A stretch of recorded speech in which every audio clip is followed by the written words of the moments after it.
Ok. Voy a repetir en un minuto lo que estaba diciendo, dado que había olvidado comenzar a grabar el comienzo de la clase. Entonces, un rápido repaso de lo que estábamos viendo era, tal como había dicho una de las compañeras de ustedes al comienzo, estábamos viendo resaltos y habíamos quedado en resalto al pie de la compuerta. Justo habíamos planteado ese problema. Y habíamos dicho que las ecuaciones que rigen el resalto las obtenemos de las ecuaciones de la momenta. La función momenta para un canal rectangular es simplemente h cuadrado medio más q cuadrado. Recuerden que este es q el caudal por unidad de ancho, partido por la aceleración de gravedad, partido por h. Y si la geometría es arbitraria, la expresión que tiene la función momenta, y la denominamos con la m mayúscula, la momenta para un canal rectangular tiene dimensiones de longitud al cuadrado. Este tiene dimensiones de volumen, de longitud cubo. Y es igual, habíamos demostrado que a la distancia que hay desde la superficie libre al centro de gravedad, que lo denominamos con eta, por el área donde está actuando la presión, más q cuadrado, pero este es el caudal total, dividido por g por el área de escurrimiento. Recuerden que estos dos términos tienen un sentido físico bien claro. Esto viene, ¿de dónde viene ese término? De la fuerza de presión en la ecuación de cantidad de movimiento. Y este término viene del flujo de momentum, o sea, viene del rho Q por V.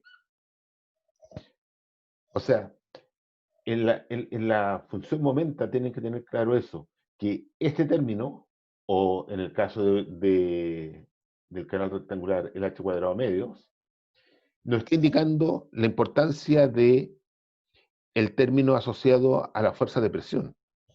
Y este otro término, el q cuadrado partido por GA, nos está indicando la importancia que tiene el flujo de momentum. Entonces, fíjense ustedes que si aquí tenemos la condición de crisis,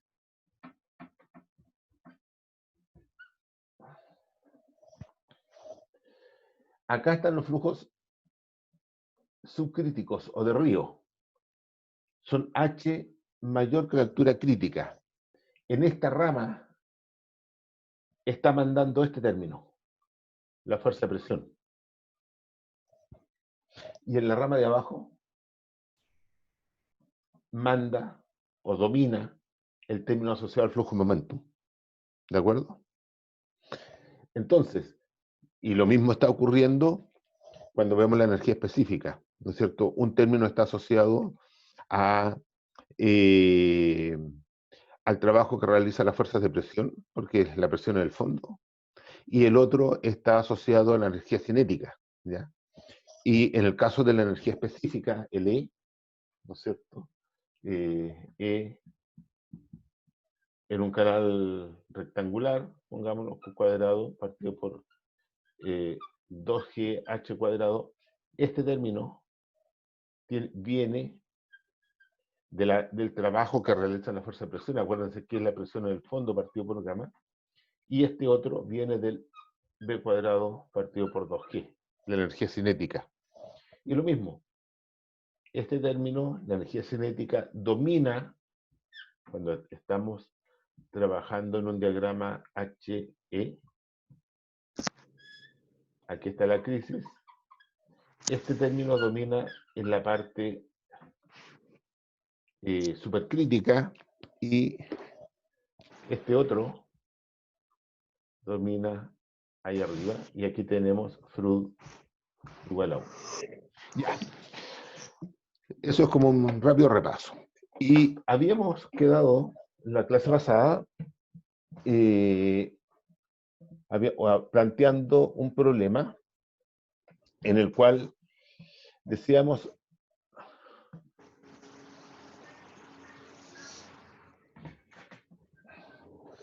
tenemos tenemos acá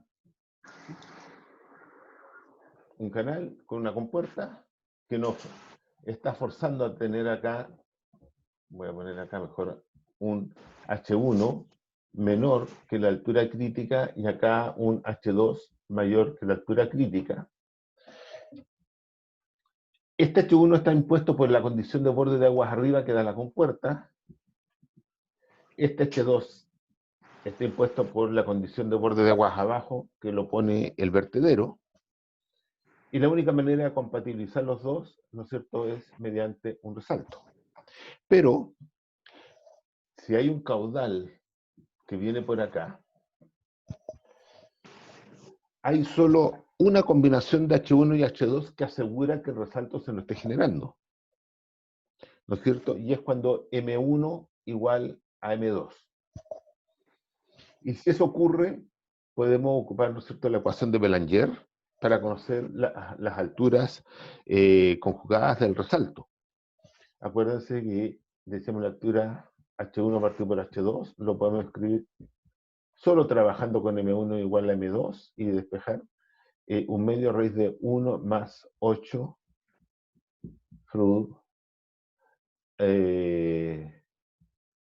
al cuadrado 2 menos 1. Entonces, esto se está ocurriendo, esto está ocurriendo, esta relación de alturas, sí y solo si se está cumpliendo la condición de la igualdad de momentas. Sin embargo, y obviamente que si yo estoy imponiendo, porque recuerden ustedes que tanto H1 como H2 son condiciones que vienen de lados distintos. H1 viene de una condición de borde de agua arriba, H2 viene de una condición de borde de aguas abajo, y como son condiciones de borde, yo puedo manipular las dos. Yo puedo abrir o cerrar esta compuerta y hacer cambiar el H1, o subir o bajar la pared de ese vertedero. Entonces, decíamos, bueno, ¿qué sucede si yo aumento la altura del vertedero? Evidentemente que el agua ahora me va a estar pasando por acá arriba y me va a generar una altura H2', que va a ser mayor, ¿no es cierto? H2' va a ser mayor que H2. Por lo tanto, como estamos M igual un medio de H cuadrado más Q cuadrado GH, esta es la región de río, la subcrítica, o sea, estamos en la zona donde domina la fuerza de presión. Si aumentamos la altura H2, ¿no es cierto?, va a resultar que nos va a aumentar la momenta. Por lo tanto, vamos a tener que la momenta 2' va a ser mayor que la momenta en 2. Y ya no se va a estar cumpliendo este equilibrio.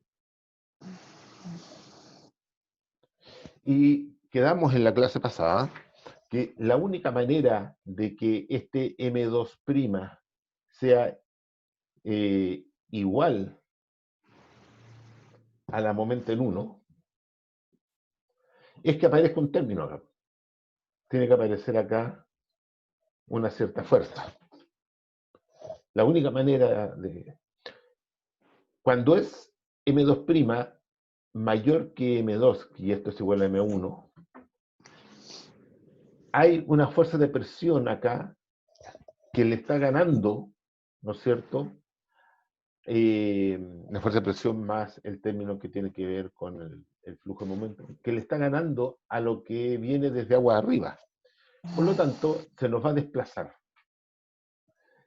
¿Y cuánto se va a desplazar? Bueno, se va a desplazar lo que sea necesario hasta encontrar que existe una fuerza que contrapesa la diferencia. Y si esto se me corre allá, el único momento donde va a encontrar que puede aparecer una fuerza es cuando el resalto llegue, se achique tan llegue acá y la compuerta esté imponiendo una fuerza. Entonces, esto es lo que corresponde a un resalto incompleto, porque ya no es el típico resalto que comienza en un torrente y termina en un río, y en lo cual al comienzo del resalto y al término del resalto tenemos que la altura por donde va el flujo es igual a la altura donde está actuando la fuerza de presión. ¿Se fijan ustedes?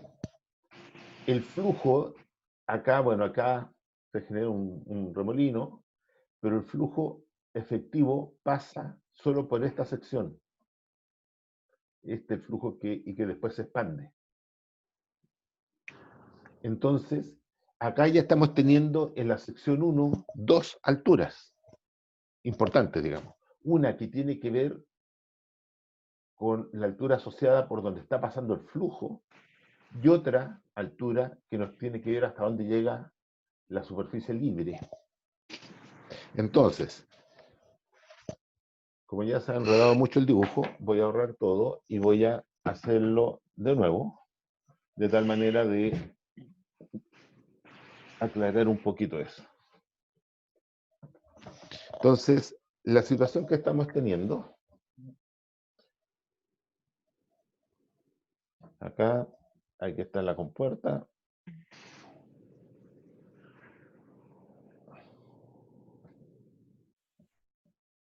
Entonces decimos acá. Y por acá está la condición, aquí pusimos un vertedero o algo que hacía subir el flujo, está la condición H2 que hace que se nos vaya el resalto hacia agua arriba y esto al final termina siendo algo así. Entonces, primero, acá tenemos una sección que es la más angosta, donde tenemos H1 igual a mu por A. Aquí es la condición de río que tiene una altura H2. El flujo, ¿no es cierto? Aquí viene a una cierta distancia, siempre decimos, ¿no es cierto? Bueno, línea de corrientes paralelas, qué sé yo, y acá se acelera. Y después acá viene la expansión.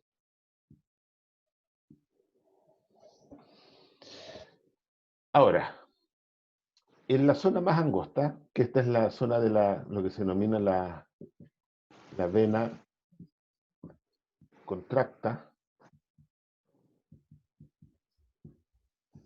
es donde está la altura de flujo, ¿no es cierto?, más contraída. En esta zona tenemos líneas de corrientes paralelas y podemos identificar, ¿no es cierto?, la otra altura, una que llega hasta acá arriba. Y a esta la vamos a denotar como H'.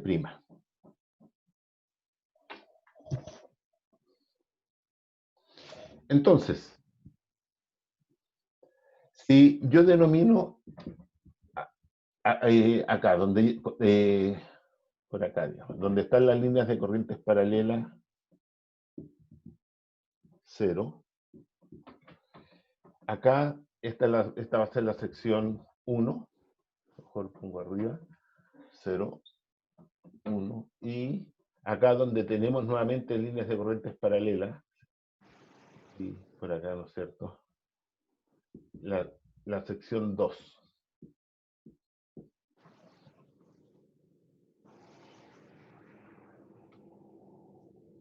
Podemos ver de manera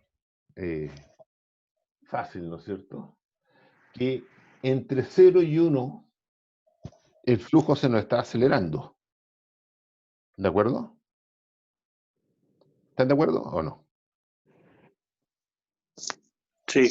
Ya, el flujo. Acá arriba hay un vórtice que está dando vuelta, digamos, pero eso no está haciendo que el flujo se acelere o desacelere. Por lo tanto, si entre 0 y 1 el flujo se acelera, ¿qué es lo que puedo decir? ¿Qué es lo que yo sé cuando un flujo se acelera? ¿No hay pérdida? Que no hay pérdidas de energía. Entonces yo puedo decir E0 igual a E1.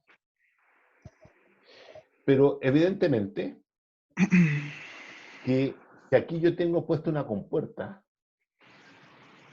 una fuerza va a estar acá, va a existir una fuerza de la compuerta, ¿no es cierto? Entonces, la momento en 0 va a ser distinta a la momento en 1, porque hay que incluir el efecto de la fuerza de la compuerta, y que yo a priori no la conozco. No la puedo, no la puedo conocer porque como hay curvatura en la línea corriente, acá no puedo decir que hidrostática. Por otro lado, entre la sección 1 y 2 tengo un ensanche, hay una desaceleración del flujo. Entonces, yo puedo decir que entre 1 y 2 va a haber una pérdida singular de energía. Por lo tanto, E1 distinto a E2. Pero si yo me fijo entre la sección 1 y 2,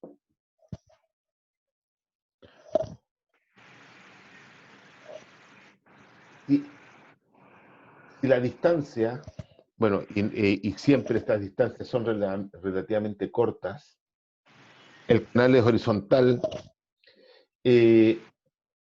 no voy a tener fuerzas adicionales a las que ejercen las fuerzas de presión actuando.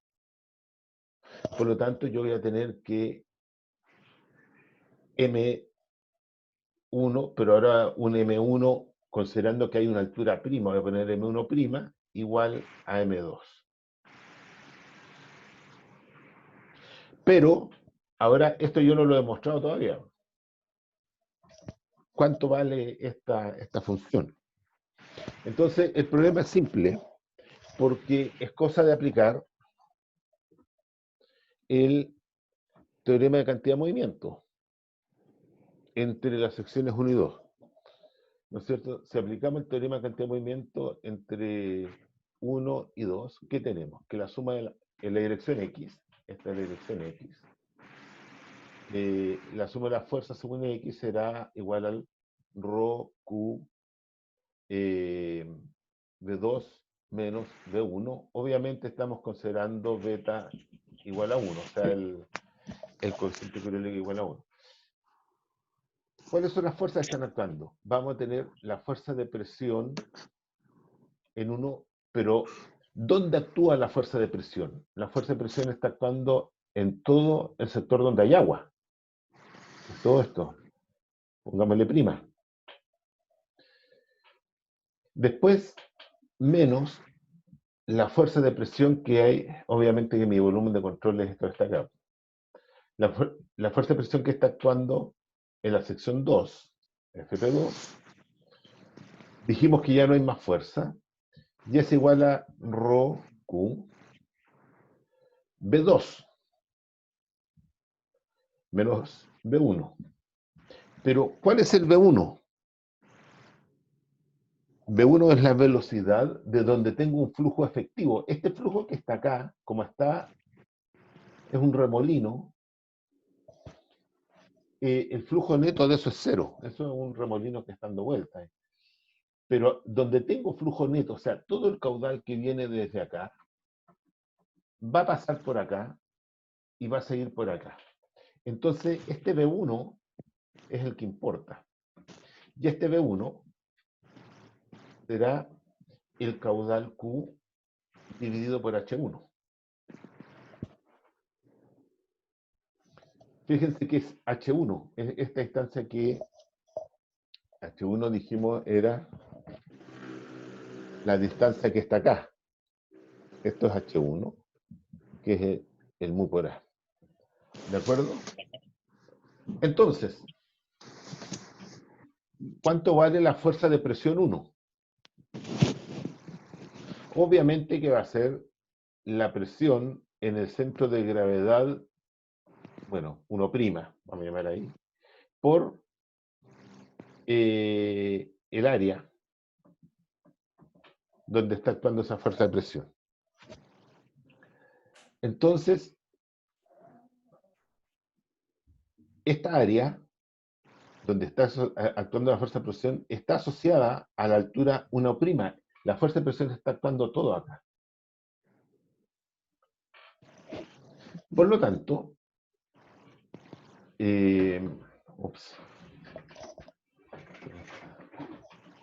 voy a escribir acá F, perdón, la presión en el centro de gravedad 1' será ρ G ¿por cuánto? ¿Dónde está el centro de gravedad de esa sección? Un canal rectangular. H' medio, ¿no? H' medio. Perfecto. Y el área donde está actuando la presión, ¿cuál será? Si el canal es rectangular, va a ser el ancho, ¿no es cierto? Un canal rectangular de ancho B. ¿Por qué altura? ¿Dónde? H'.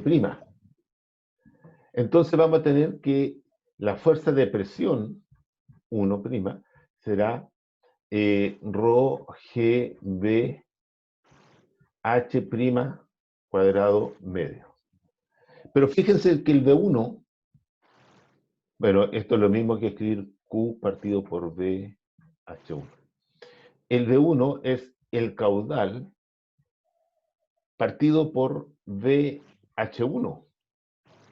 Esto que está acá es área del flujo efectivo. Y esta área que está acá, donde es el área donde actúa la presión.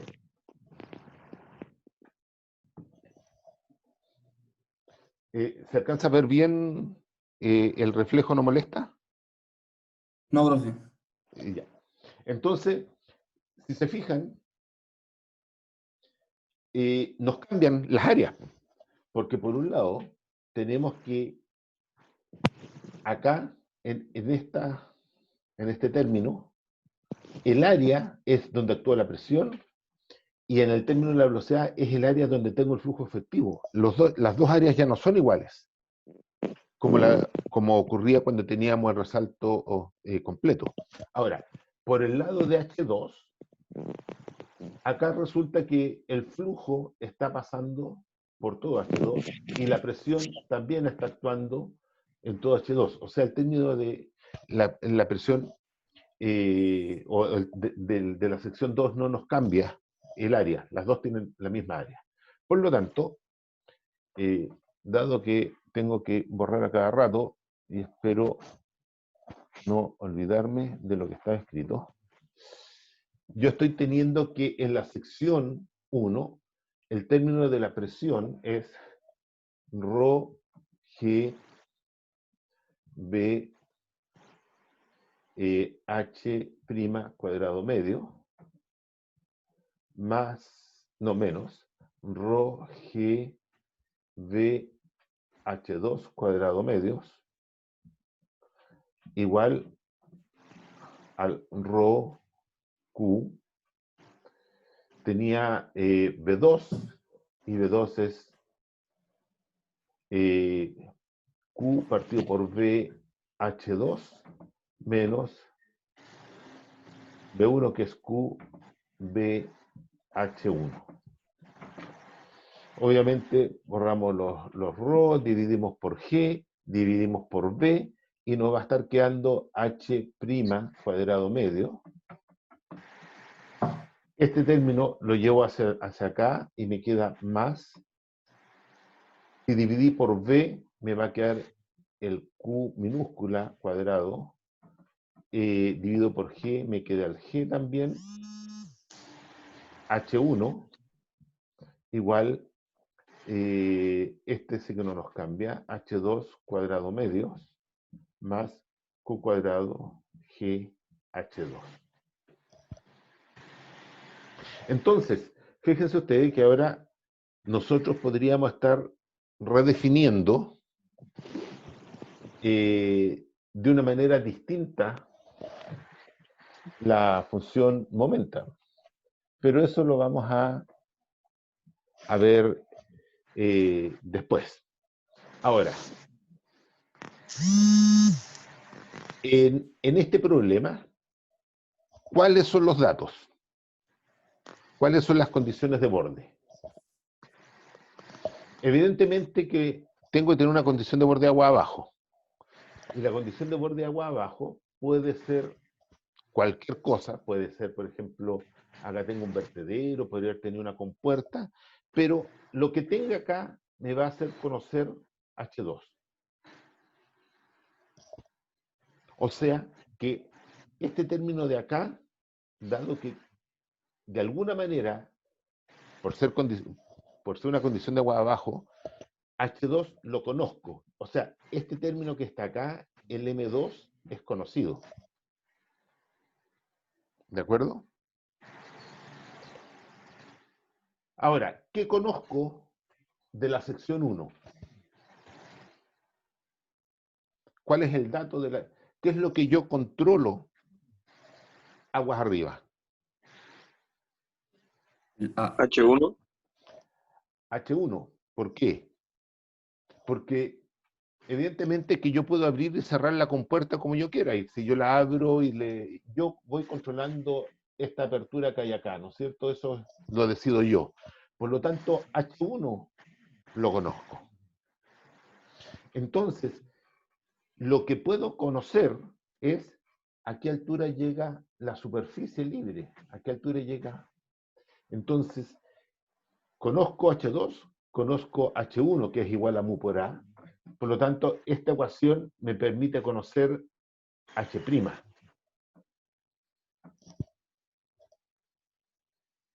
¿De acuerdo?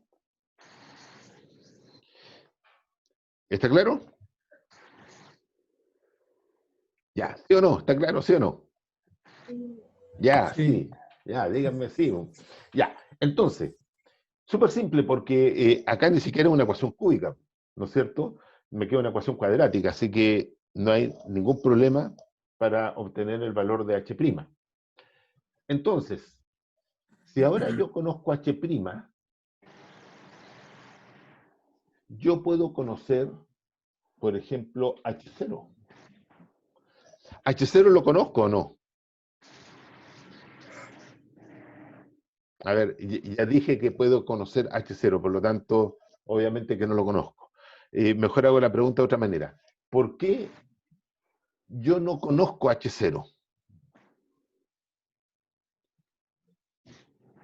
¿Por qué no puede ser dato H0? ¿Quién me responde?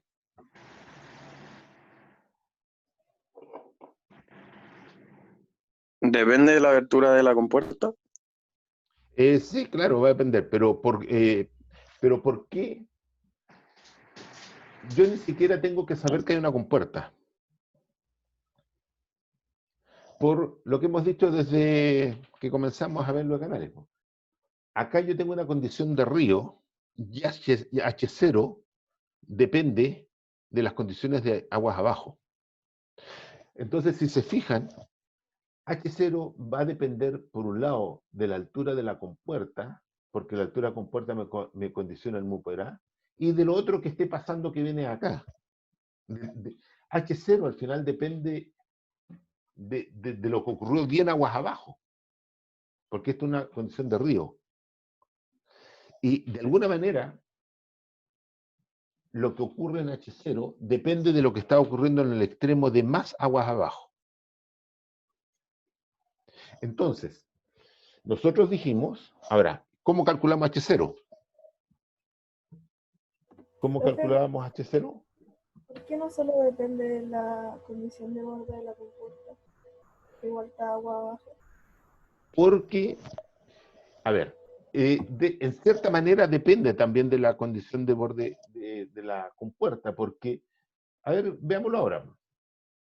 Primero, H0 es un flujo subcrítico, es un río, Freud menor que 1. Por lo tanto, depende de lo que está pasando abajo. Y depende de lo que esté pasando lo más abajo posible, si todo va a influir cuando es un río. Lo que esté pasando en el otro extremo de aguas abajo va a llegar a influir acá. Entonces, nosotros dijimos que entre 0 y 1, como se acelera el flujo, podríamos decir que es 0 igual a E1. ¿No es cierto? Como el canal es rectangular, el 0 es fácil y decimos que es H0 más Q cuadrado G H0 cuadrado, y aquí me está faltando un 2. Pero aquí es igual E1.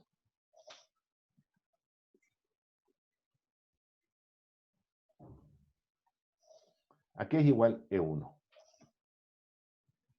Entonces, es fácil. Si es que ustedes recuerdan de dónde vienen estos términos. Recuerden que la energía específica no es más que el Bernoulli referido al fondo. O sea, es la presión en el fondo en 1 partido por gamma más la velocidad 1 cuadrado partido por 2G.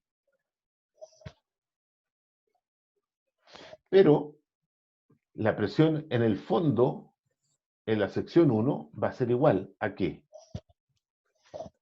A la presión que me está ejerciendo en este punto esta columna de agua. Y eso es la presión en el centro de gravedad 1, ¿no es cierto? Y esto es un medio ρ g h'.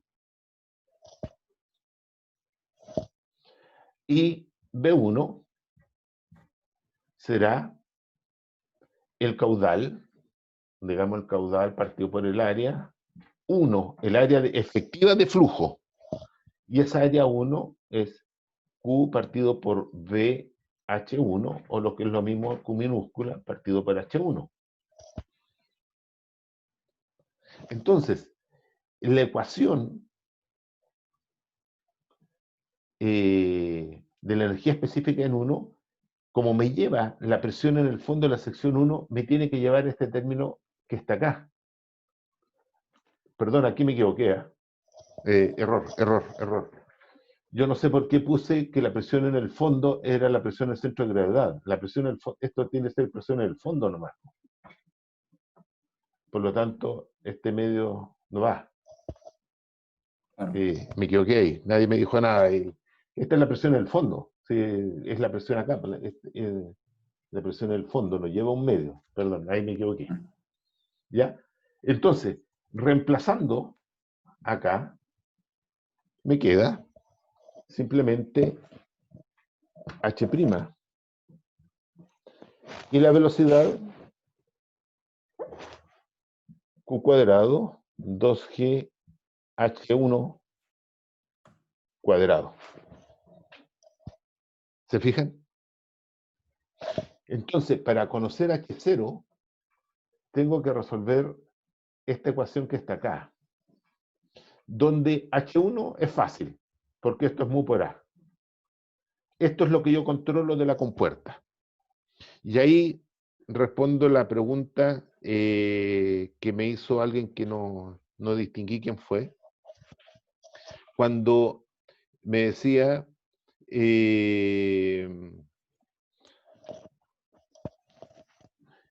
que dependía de la apertura de la compuerta, la altura H0. Y yo dije, sí, pero de algo más. Efectivamente, el término de energía cinética depende de la abertura de la compuerta, pero el término de la presión depende de lo que está pasando más abajo. ¿Se fijan? Entonces, de alguna manera entró la condición de borde, que puede haber sido cualquier cosa, puede ser cualquier cosa que esté por allá en el extremo de agua abajo. Acá yo puse un vertedero, pero podría ser una compuerta, no importa. De alguna manera lo que está por acá me va a definir una altura H2.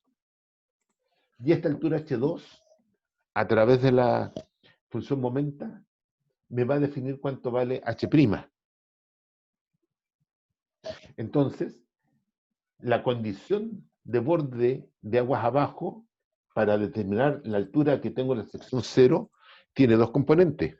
Una asociada a cuánto abrí la compuerta y otra que tiene que ver con lo que viene de más abajo. Entonces ya, y aquí, como ya conozco todo, puedo resolver esta ecuación cúbica y obtener el valor de H0. ¿Quedó claro? Sí, profe. Ya. ¿Seguro? Ok. Ahora, entonces, nosotros, como un resumen,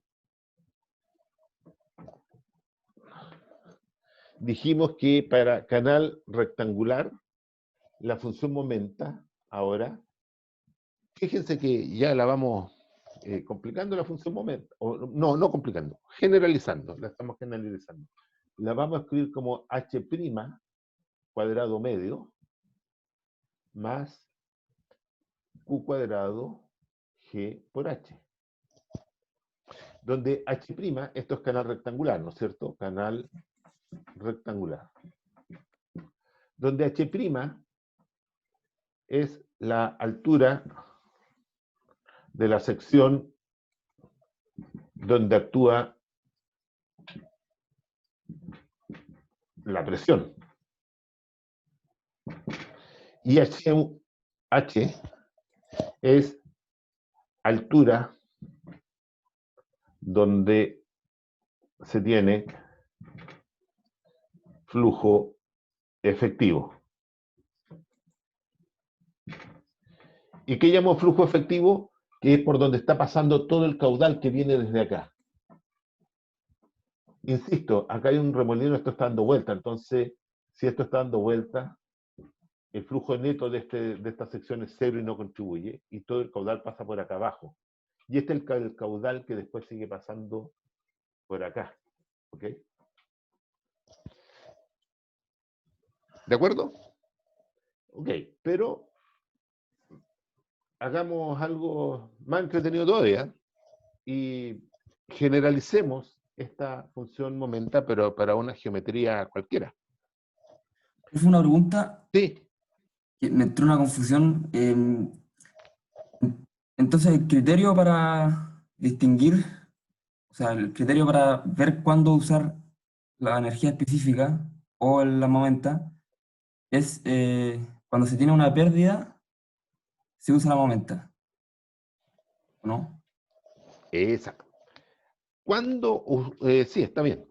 Cuando usas energía o momenta o el teorema de cantidad de movimiento, depende de los datos. Depende de los datos que uno tiene.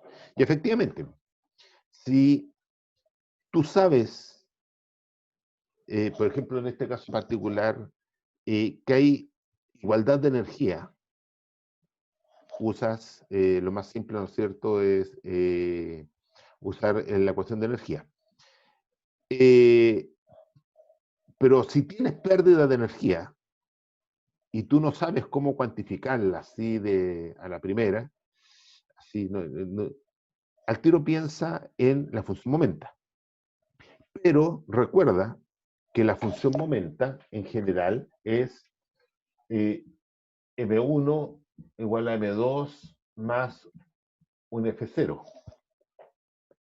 Entonces, si tú ves que entre dos secciones no hay ninguna fuerza o puedes despreciar las fuerzas, ocupas la momenta. Efectivo lo que tú dices, pues, dependiendo de qué conozco, es la ecuación que uso. Eso sí que hay que tener cuidado, que no se te vaya a olvidar algo, digamos, porque a veces uno dice, tengo ya acá la ecuación no tengo pérdida de energía, cuando realmente existe pérdida de energía, ¿te fijas? O a uno se le puede olvidar que hay una fuerza y hay que tener cuidado. Pero básicamente es lo que tú dijiste. Dependiendo de qué es lo que conozco, es la ecuación que voy a usar. Entonces, ahora para terminar con esto, consideremos ahora un flujo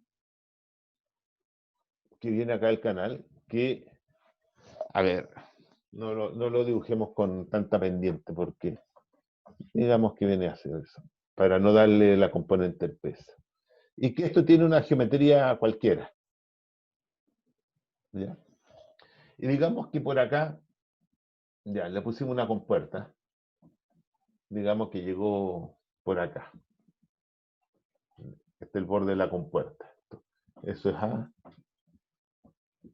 Y esto de acá a acá va a ser A.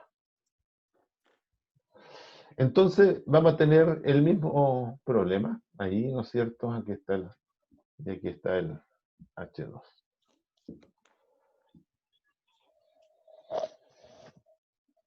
Entonces, acá el problema se nos va a complicar.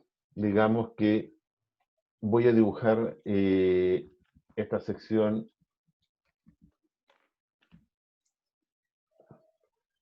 Esto es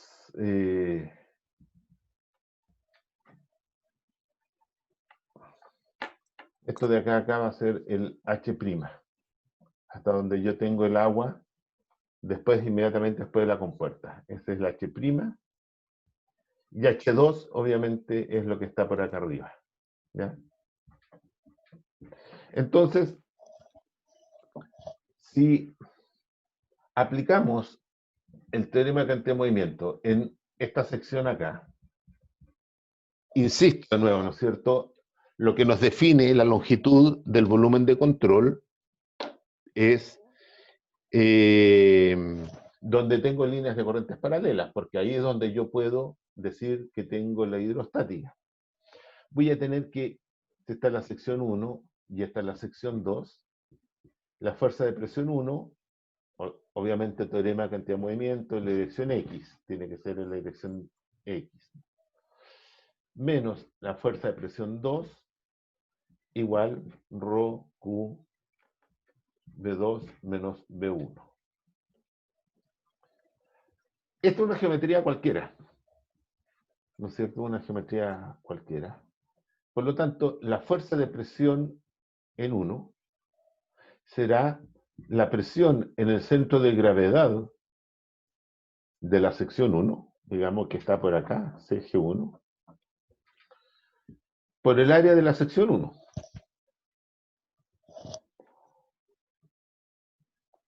La fuerza de presión en 2 será la presión en el centro de gravedad de 2 por el área 2.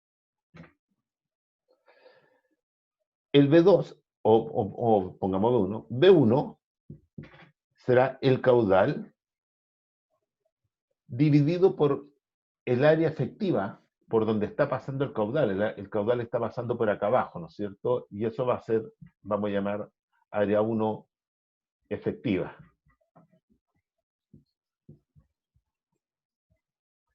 Para diferenciarlo de esta área 1, que es donde actúa la presión. Y en 2 tenemos que, como no hay ningún obstáculo, nada, se confunden el área donde tenemos flujo y donde tenemos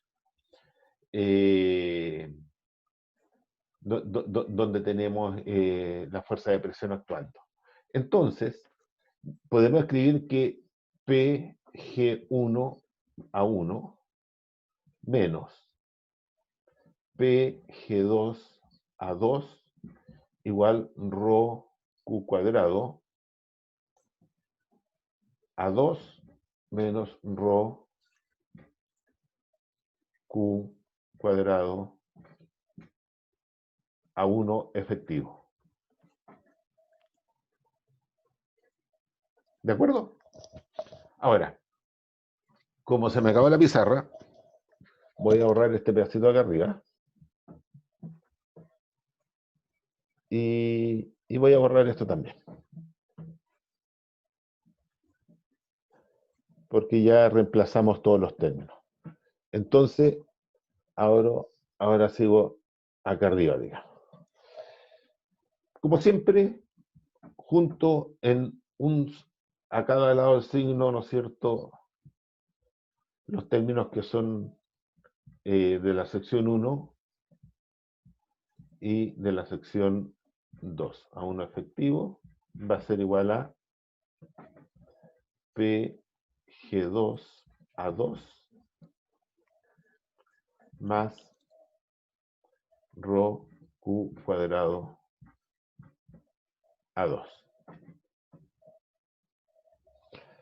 Ahora, yo tengo el rho.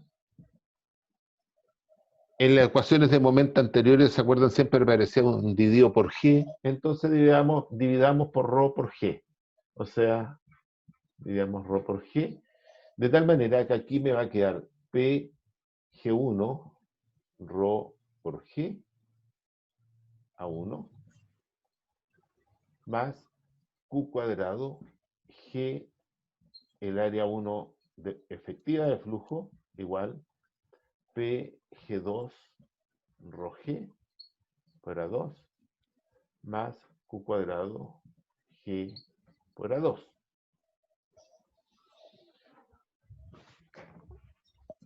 ¿Qué es?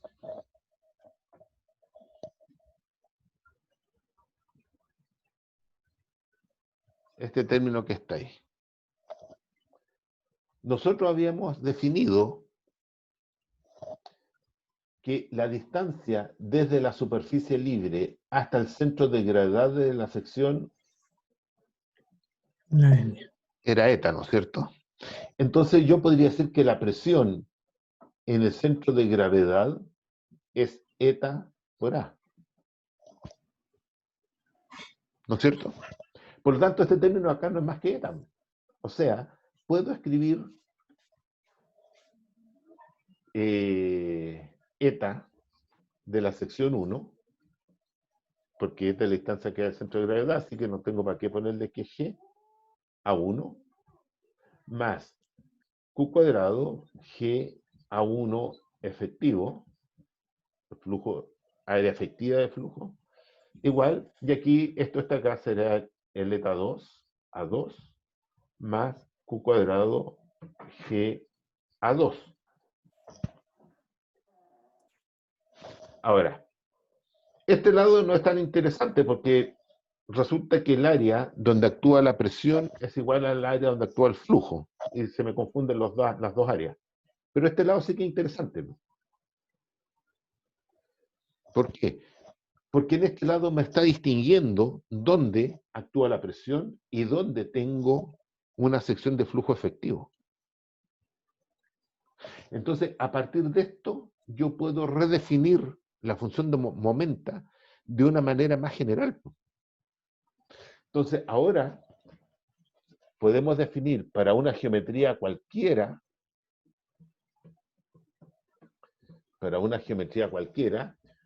Profe, la función, ¿sí? ¿y por qué ahí quedaría solo como el eta por el A1, siendo que estaba Que el había rho que, G, ¿perdón?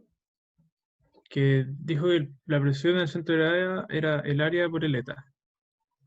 Ah, no, porque aquí me equivoqué, pues. No. Eso está malo. Esto es roje. Ah, Ya, qué bueno que me dijiste. Qué bueno que me dijiste. Sí, sí.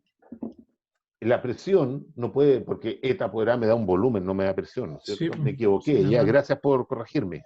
No. La presión del centro de gravedad es la distancia que hay del centro de gravedad por gamma, por rho por G. Gracias por corregirme. Si no hubiera quedado... Sí, no, está bien, está bien. Cuando pasé dividiendo por rho por G y llamé eta, digamos, pero esto está bien, esta ecuación final, pero me equivoqué cuando escribí acá. Gracias por corregirme. Perfecto. Ya. Entonces, esta función momenta que está acá, que obviamente tiene dimensiones de longitud al cubo, dimensiones de volumen, es más general que la que habíamos escrito antes. ¿Por qué? Porque ahora estamos diferenciando entre área donde actúa la presión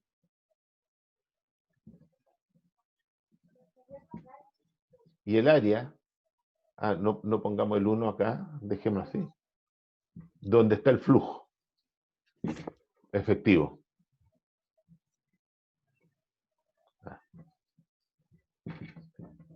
¿De acuerdo? ¿Quedó claro? Ya, pues, digan algo. ¿Quedó claro? Ya. Si no responden, voy a suponer que está todo claro. Entonces, evidentemente que si las dos áreas son iguales, vamos a recuperar la ecuación anterior. Y si la sección es rectangular, esta área, ¿no es cierto?, va a ser un B por H o un B por H', y vamos a recuperar la ecuación para la momenta en canal rectangular M minúsculo. O sea, esta expresión es general. ¿De acuerdo? Ok. Espero estén de acuerdo. No me dicen nada. Yo estoy de acuerdo, profesor. Ya, alguien está de acuerdo. Profe, Entonces, esa función momenta grande, para pasarla a la momenta chiquitita hay que irla por B. no. No porque, a ver, O sea, hay que dividir todo por B. solo si es un canal rectangular. Sí, pues. Ahí sí, claro. Pero, sí, pero esta es para una geometría cualquiera, como la que está acá. Es para una geometría cualquiera. Ahora, si la geometría es rectangular, obviamente que el área va a ser el B por H. Entonces, para esta geometría el área es B por H, aquí también tenemos un B efectivo por H, por un H efectivo, dividimos por B y nos queda, es cierto. Solo para, es cierto, si el canal es rectangular, este M va a ser M partido por B. Solo si es rectangular. ¿Ya? Y por eso que nos queda este M minúscula con dimensiones de L cuadrado.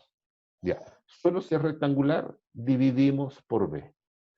Pero en una geometría cualquiera, recuerden que puede ser esta forma, y lo que ustedes conocen en realidad es el ancho superficial, que llamamos L, y que es el que aparece en el número de Freud generalizado, ¿se acuerdan?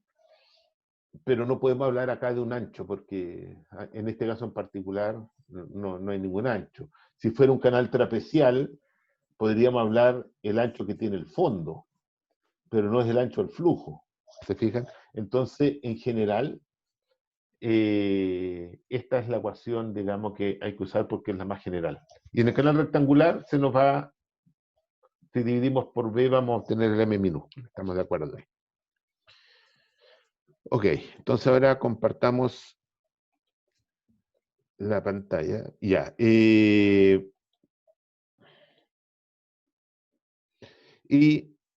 aquí está toda la deducción que hicimos. Aquí, bueno, tengo solo en una página todo lo que estaba explicando no, ya llevo casi un montón de, como 40 minutos. No más, casi una hora. Ya. Ahora, ¿qué otro tipo de resalto incompleto tenemos? Es lo que se denomina un resalto en presión. Y esto es lo que frecuentemente se da en alcantarillas. Y acá tengo, por ejemplo, un dibujito. Es típico, ¿no es cierto?, acá que las calzadas, ¿no es cierto?, son atravesadas por alcantarillas. Entonces, por acá hay una ladera de un cerro, ¿no es cierto?, cuando llueve, el agua lluvia viene por acá y descarga después de la calzada. Ahora, ya sea o sea, por alguna condición de borde, no es que ya sea, por alguna condición de borde que hay acá abajo, puede ser que esta tubería entre en presión. O sea que aquí entró el flujo con superficie libre, o sea, como un canal, pero este pedazo que está acá está en presión, es un flujo en presión. Esto es como un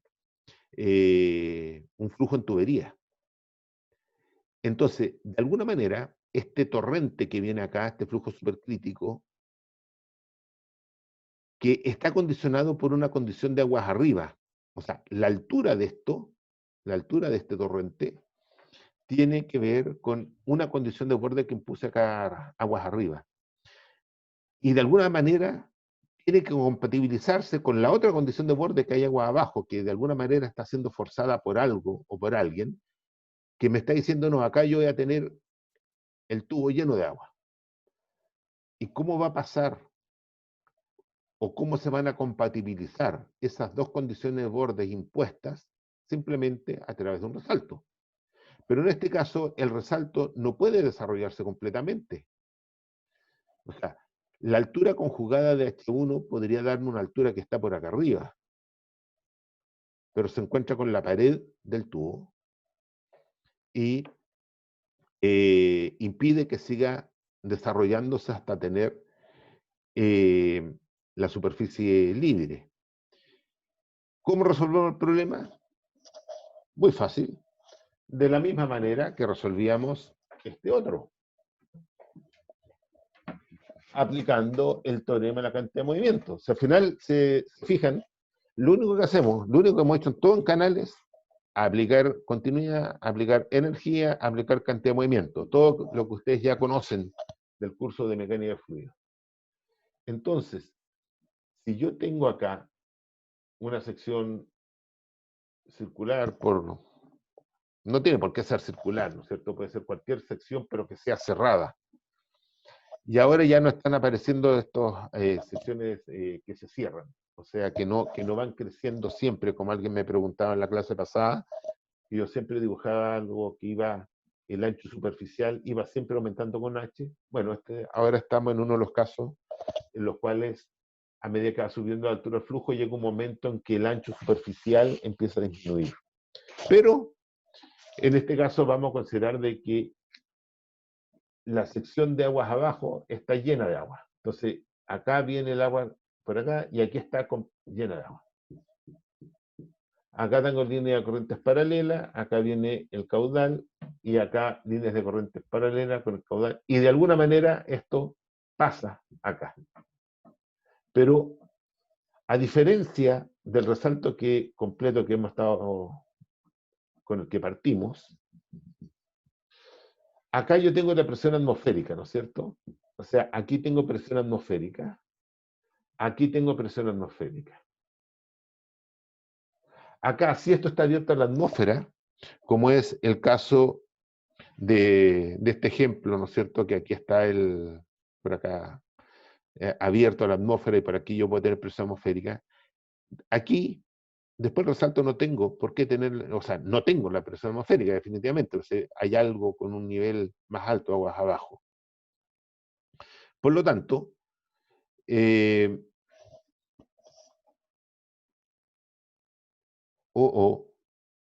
nadie me ha dicho nada. He estado todo el rato hablando y tenía, oye, nadie me dijo nada, estaba trabajando en la pizarra y no me hicieron ver de que no estaba mostrando lo que estaba en la pizarra. Así que pido disculpas y rápidamente repito lo que había dicho. Ya, estaba diciendo que si tenemos el flujo en presión en una tubería, voy a tratar de reconstruir todo lo que hablé. De alguna manera, hay un flujo supercrítico que viene desde agua arriba, y acá ya no podemos hablar de flujo subcrítico, no podemos hablar de río en la sección de abajo cuando está llena de agua, porque esto ya no es un flujo en canal, es un flujo en una tubería. ¿Ok? Entonces, de alguna manera, eso sí, yo estoy imponiendo una condición de borde aguas abajo que hace que la tubería esté llena de agua en la sección 2. Entonces, de alguna manera, va a pasar el flujo de tener una altura que corresponde a un flujo supercrítico, a una condición de tubería llena, y eso lo va a hacer con un resalto. Pero lo que estaba explicando, y que no me di cuenta que no lo estaba mostrando, era que, a diferencia del resalto con el que partimos estudiando, en que antes y después del resalto, siempre en la zona donde tenemos líneas de corrientes paralelas, ¿no es cierto?, tengo presión atmosférica. Acá, como una tubería, no tengo presión atmosférica en la sección 2. Entonces, algo me va a cambiar, por supuesto. Entonces, tomemos un volumen de control de las secciones 1 y 2 como siempre, y consideremos las mismas cosas de siempre. Un flujo turbulento, para considerar beta igual a 1, tubería horizontal, para que no nos dé la componente del peso, y como el tramo es relativamente corto, fricción despreciable, y no hay ninguna otra cosa que no introduzca fuerza. Por lo tanto, vamos a tener la fuerza de presión 1 menos la fuerza de presión en la sección 2, ρ, Q, V2 menos V1. ¿Cuánto vale la fuerza de presión 1? Será eta, que es la distancia, ¿no es cierto?, que hay desde la superficie libre al centro de gravedad, eta 1 por A1 por ρ por G, menos la fuerza de presión en 2.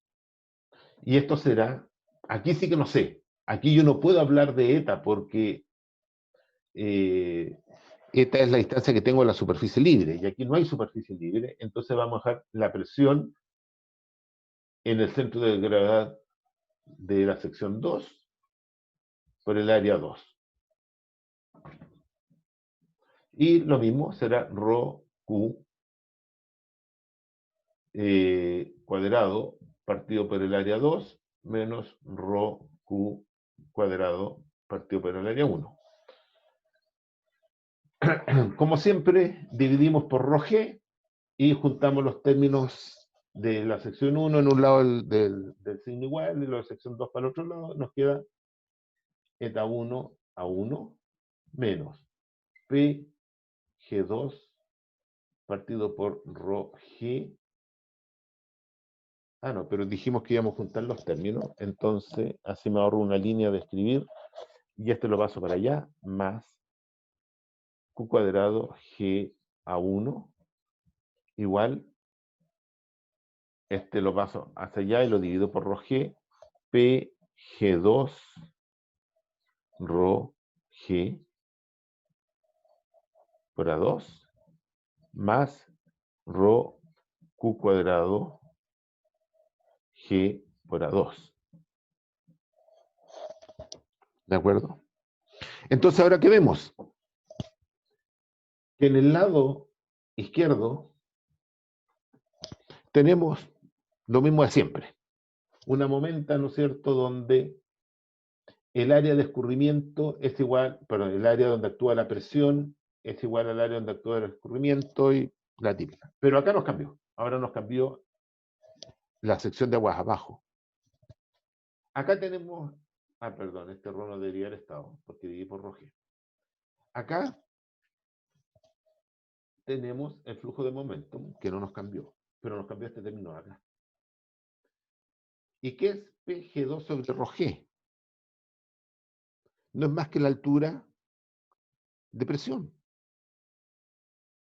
Y la altura de presión podríamos interpretarla, ¿no es cierto?, como la distancia que hay, la presión en el centro de gravedad de la sección hasta donde tengo un nivel de la presión atmosférica, digamos. Entonces, esto que tengo yo acá es PG2 partido por ρg. Esta es la altura de presión. Entonces, ahora yo podría redefinir eta.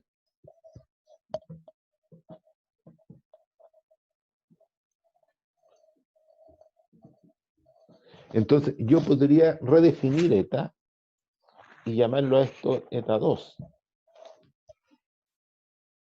Entonces,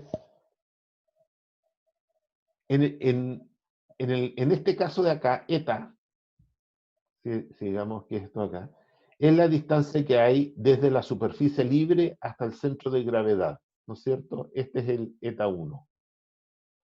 Pero este eta 2 es la presión, perdón, es la distancia que hay desde el centro de gravedad hasta donde yo tengo una presión atmosférica que, como trabajamos con presiones relativas, es igual a 0. Entonces yo podría redefinir eta como la distancia desde el centro de gravedad de la sección hasta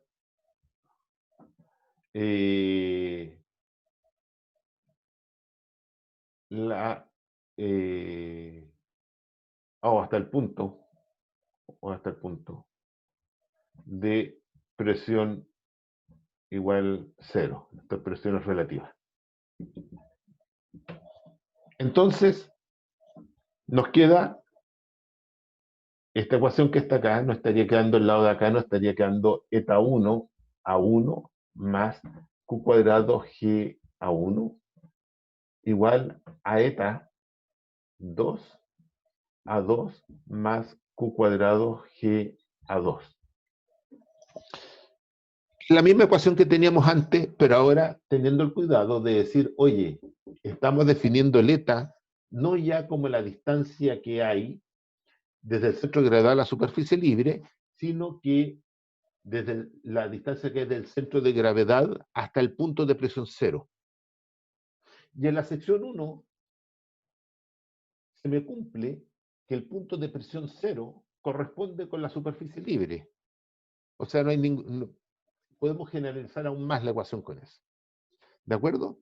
Entonces,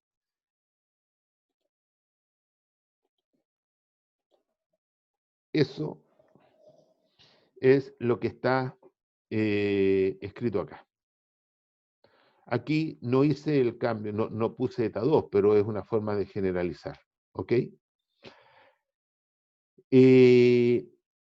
Cuando estamos trabajando, y aquí lo anoté, con secciones circulares o secciones distintas a la rectangular, la geometría se nos complica. Entonces, estar conociendo la distancia al centro de gravedad, del área, qué sé yo, hay relaciones gráficas que nos hacen ese cálculo y, por ejemplo, aquí está la foto del gran don Pancho J, ¿no es cierto? Y él en su libro publica, chuta, aquí está justo, ya lo voy a correr acá, para geometrías típicas que usamos en canales, las relaciones de área y de área efectiva de flujo y dónde está actuando el centro de gravedad. Fíjense ustedes, bueno, aquí tengo H sobre D en una sección circular. H es la altura de escurrimiento, D es el diámetro de la tubería. Entonces, acá hay dos curvas. Una que dice eta por omega partido por D cubo. Eta es lo que ya definimos, es la distancia que hay desde la superficie libre al centro de gravedad, y omega, este omega que aparece acá, es el área de escurrimiento, o el área efectiva donde actúa la presión. Don Pancho en su libro no usa A para escribir el área, perdón, sino que usa la letra griega omega. Entonces, en este lado acá, omega es esta área que está acá. Y eta es la distancia que tengo desde la superficie del centro de gravedad. Acá no conozco ninguno de los dos, para una altura dada. Pero acá hay otra curva que nos está dando d cuadrado partido por el área. Entonces lo que yo debería hacer, ¿no es cierto? Ya, supongamos que h sobre d es igual a 0,3. Ya, entro acá, entro la curva que me da el área, y justo resulta ser d cuadrado partido por omega igual a 5. Entonces me sale que omega es 5 veces d cuadrado. Después entro a esta curva que está acá, que cuando esto vale 3 me da un valor chiquitito por acá. Como ya conocí el omega, puedo calcular el eta. Y están gráficos. Estas geometrías que están acá son las típicas que se ocupan en hidráulica. ¿Ok?